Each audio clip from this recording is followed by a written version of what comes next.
नमस्कार दोस्तों। मणिपुर जल रहा है। उत्तर प्रदेश में युवाओं को बेरोजगारी में ढकेला जा रहा है। अस्पतालों में बुरे हाल हैं, मरीज तड़प रहे हैं और अस्पताल में डॉक्टर का बिल देने के लिए बच्चे को अपने बेचना पड़ रहा है। हालत यह है कि देश भर में विभत्स स्थिति है और भारतीय जनता पार्टी क्या बात करती है? झूठ बोलो, बार बार बोलो, इतने बार बोलो कि वो सच ही लगने लगे। जी हां, आज यही हो रहा है। क्यों? क्योंकि राहुल गांधी से डर लगता है। राहुल गांधी का सच चुभ जाता है और राहुल गांधी इनके लिए इतनी बड़ी चुनौती बन चुके हैं कि पूरी भारतीय जनता पार्टी, उनकी सरकार, उनकी तमाम डबल इंजन की सरकारें सब उनके खिलाफ झूठ, नफरत और कुछ भी उगलने लगती है। प्रवक्ताओं की, सैकड़ों प्रवक्ताओं की फौज उस पर टूट पड़ती है और गोदी मीडिया उनको बदनाम करने के लिए प्रोग्राम पर प्रोग्राम बनाने लगता है। जी हां, यही हो। मैं बात शुरू करता हूं कि मणिपुर सिर्फ 10 दिन की बात है। वैसे तो 1.5 साल से जल रहा है। 1.5 साल में वहां हजारों घटनाएं हो चुकी हैं और वहां की सैकड़ों लड़कियां रेप का, गैंग रेप का और सब चीजों का शिकार हो चुकी। सैकड़ों लोग मर चुके हैं। वहां पर यह हालात है कि एक तबाही का मंजर है और सिर्फ 10 दिन में वहां 11 मौतें हो चुकी। लगातार हमले हो रहे हैं। बावजूद इसके नरेंद्र मोदी चैन की नींद सो रहे हैं। उनका वह मुख्यमंत्री जिस पर पहले ही दिन से आरोप है कि उसी ने प्रायोजित की है हिंसा की, आरएसएस, बीजेपी का इसमें हाथ है, उस पर कोई कार्रवाई नहीं होती। उल्टा आरएसएस प्रमुख मोहन भागवत कहता है कि वहां पर हमारे आरएसएस के लोग, आरएसएस के कार्यकर्ता बड़ा मेहनत से काम कर रहे हैं, बहादुरी से काम कर रहे हैं। डर है मरने का फिर भी काम कर रहे हैं। जी हां, काम कर रहे हैं नफरत फैलाने का, काम कर रहे हैं वहां पर वह जहर बोने का जिससे लगातार आग जलती रहे, चलती रहे और चलती रहे। वहां के 60,000 से अधिक लोग बेघर हुए राहत कैंपों में पड़े हुए। उनके बच्चों की शिक्षा, दीक्षा सब कुछ बर्बाद। खाना पीना, घर परिवार सब छूट गया है। मौत का मंजर हर समय, खतरा हर समय मंडराया करता है। बावजूद इसके नरेंद्र मोदी नहीं बोलते, भारतीय जनता पार्टी नहीं बोलती। वहां के मुख्यमंत्री का दामाद खुद प्रधानमंत्री को चिट्ठी लिखता है कि इस पर कार्रवाई कीजिए सख्त, लेकिन नहीं होती है। क्यों? क्योंकि करने वाले तो उन्हीं के हैं। राहुल गांधी वहां पर 3 बार हो आए, लेकिन नरेंद्र मोदी को सुध नहीं।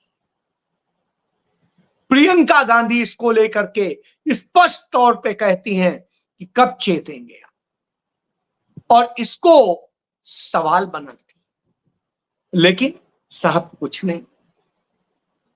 अब वहां के नागरिक, महिलाएं सड़कों पर, छात्र सड़कों पर उतर पड़े हैं और यही नारा लगाते हुए, यही पोस्टर लिए हुए चल रहे हैं कि मणिपुर को तबाह मत करिए, मणिपुर को बर्बाद मत करिए, मणिपुर को नेस्तनाबूद मत कीजिए।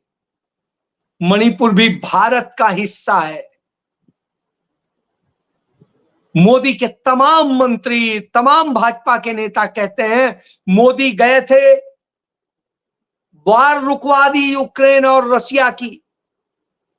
वहां की वार रुकवा सकते हो जो दूसरे देश की है, अपने देश के एक छोटे से, बहुत छोटे से, जिसे मणि कहते थे, जिसे कहा था कि मैं आपकी पूरी रखवाली करूंगा, उस मणिपुर को जहां ये कह के आए थे, उस छोटे से मणिपुर के अंदर की लड़ाई को इसको वो करा दीजिए, इसको रुकवा दीजिए प्लीज। यही लोग कह रहे हैं। बहरहाल उस पे न भाजपा का कोई बोलेगा न कहेगा।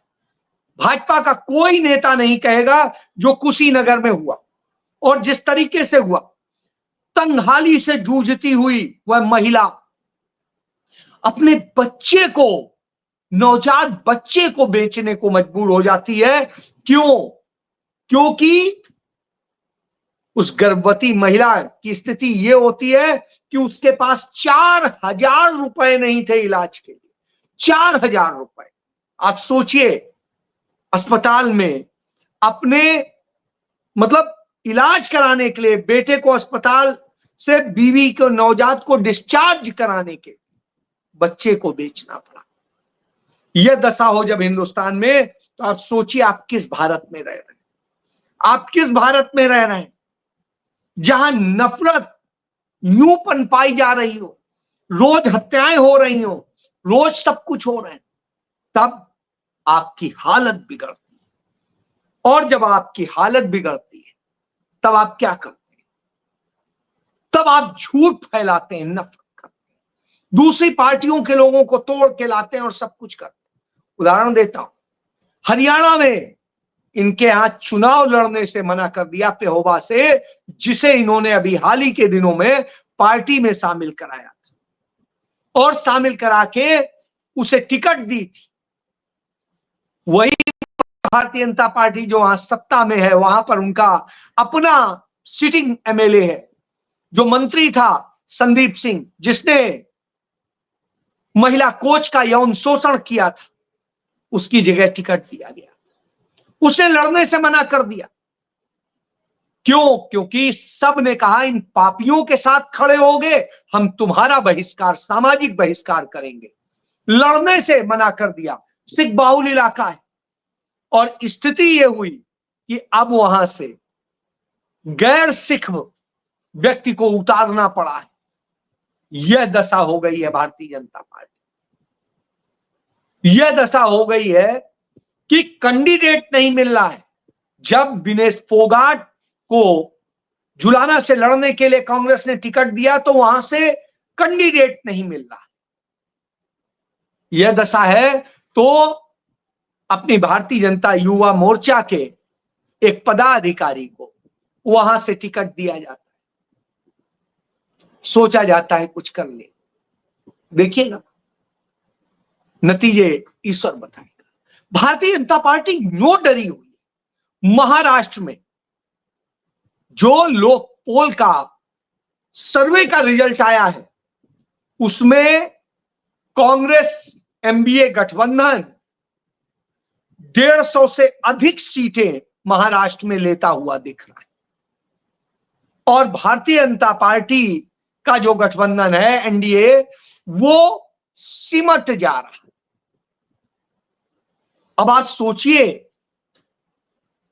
कि यह दशा है कि वो 150 से ऊपर जा रहा है और ये 125 से नीचे जा रहे हैं। यह डर है तो झूठ फैलाते हैं, नफरत फैलाते हैं। उधर कश्मीर में बुरी स्थिति है। कश्मीर में घाटी की तमाम सीटों पर लड़ने के लिए प्रत्याशी नहीं। हरियाणा में पहली बार मुसलमान को टिकट देते। क्यों? मुसलमानों से नफरत थी, अब इतना डर गए हैं। ये राहुल गांधी का असर है, ये राहुल गांधी के बोलने का असर। तमाम जाटों को भी देनी पड़ रही, जिनसे परहेज करके कहते थे, लड़ाते थे उन, और इसी तरीके से तमाम ड्रामे। बहरहाल इसी तरीके से जम्मू कश्मीर में देखने को मिल रहा है। मुसलमानों को भी दी, सबको दी, फिर भी पूरे कैंडिडेट नहीं निकाल पा रहे।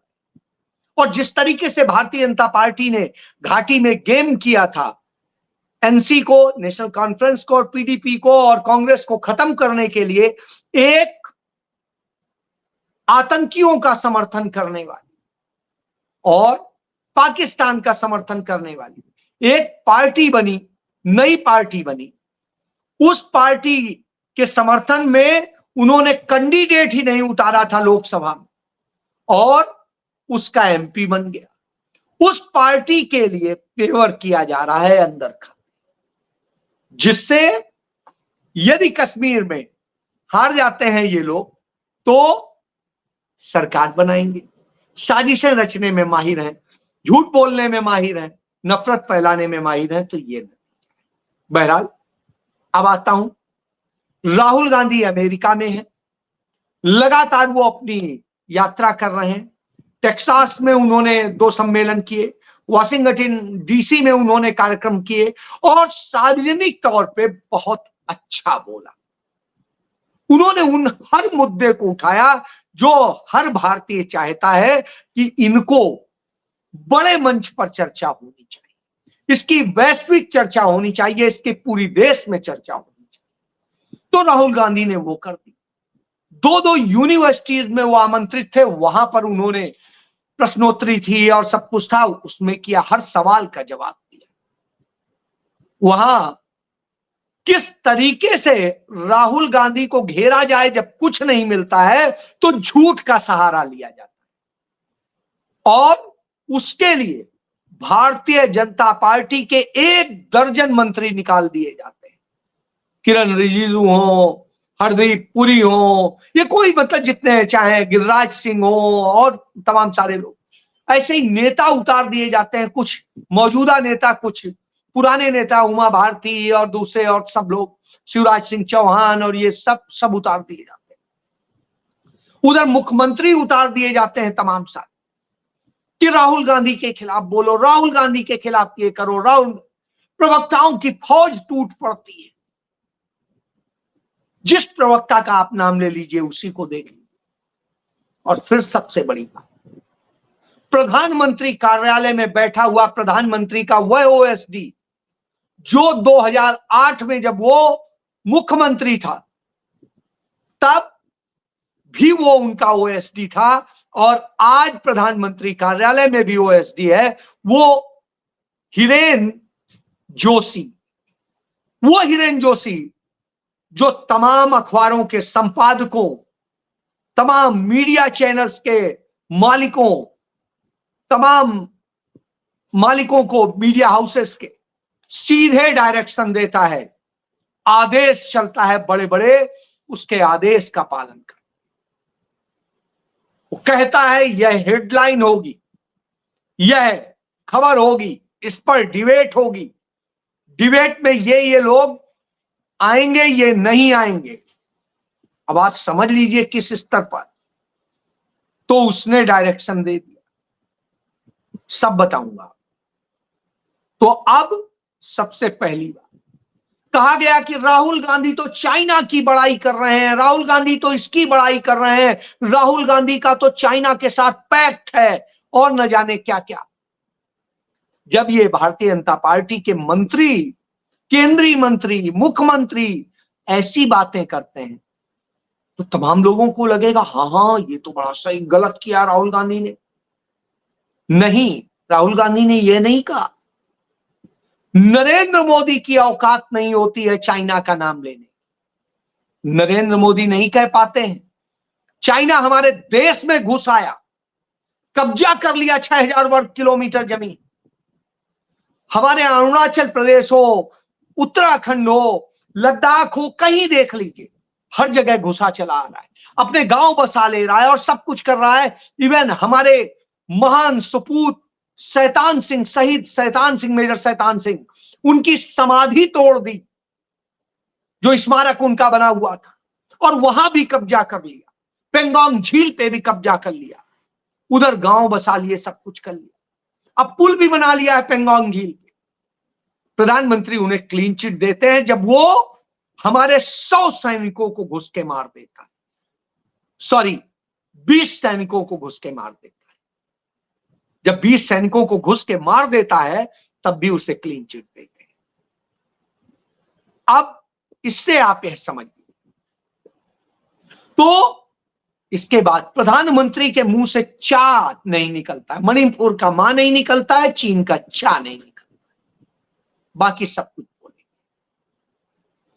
राहुल गांधी वहां यह कहते हैं कि किस तरीके से भारत के अंदर बेरोजगारी बढ़ी है, भारत का युवा बेचारा बेकार होकर के बैठा है, वो मजबूरी में कभी रील देख रहा है, कभी कुछ कर रहा है, क्या कर रहा है, क्योंकि जिस तरह से पूरी दुनिया में मैन्युफैक्चरिंग होती थी, सारी चीजों के काम चलते थे, वो सब खत्म कर दिए गए।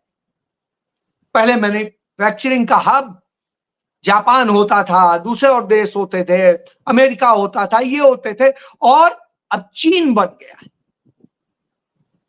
भारत खुद चीन से सबसे ज्यादा सौदे कर रहा है मोदी सरकार, और भारत का व्यापार घाटा 125 लाख करोड़ के घाटे का है, 125 लाख करोड़ के घाटे का। अब आप समझ सकते हैं कि कितना बड़ा हम व्यापार घाटा उठा रहे हैं नरेंद्र मोदी के कारण, ये उनकी नीतियों के कारण। और भारत के उद्योग धंधे व्यापार सब बर्बाद, सब में चीन घुस गया है। आप अपने घर में देखिएगा, हर चीज कहीं ना कहीं कुछ ना कुछ सब चीन का बना मिल जाए।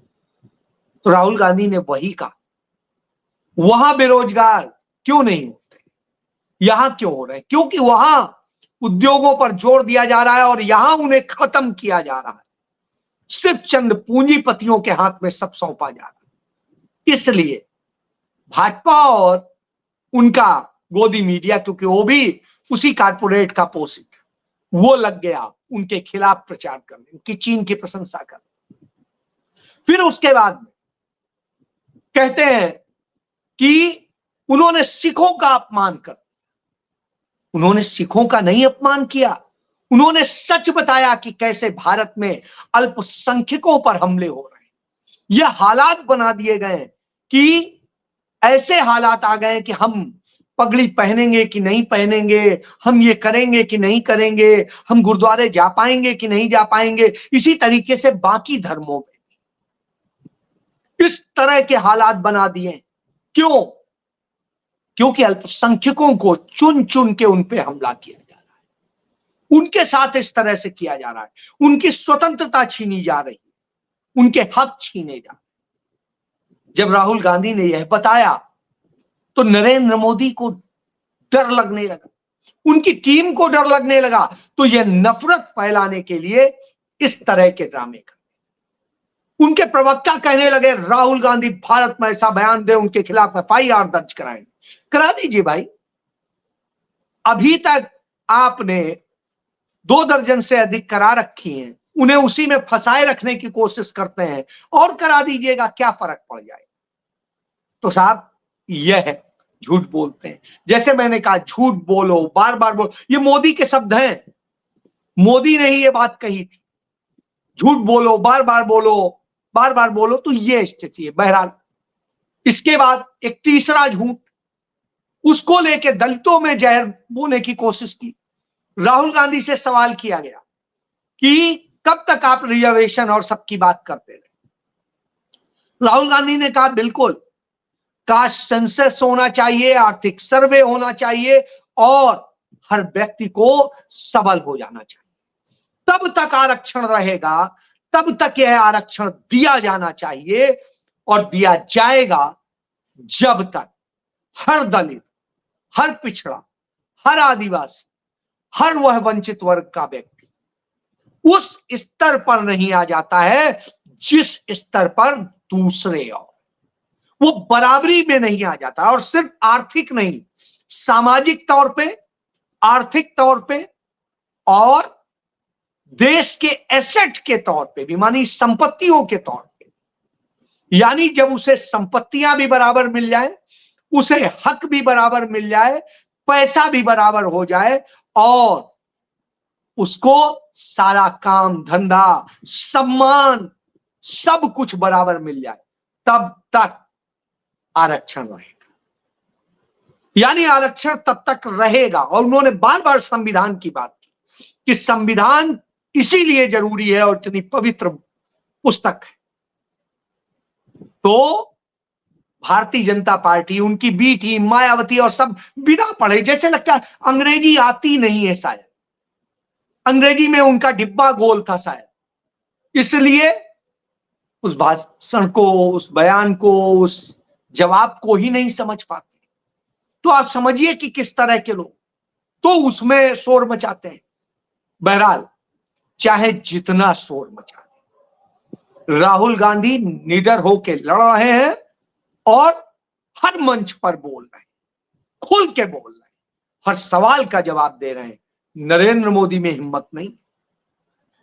तो जैसा मैंने बताया कि ये डरे हुए लोग, कांपे हुए लोग, तो इनके पास एक ही काम है, राहुल गांधी की छवि खराब करो और उसका लाभ उठाओ।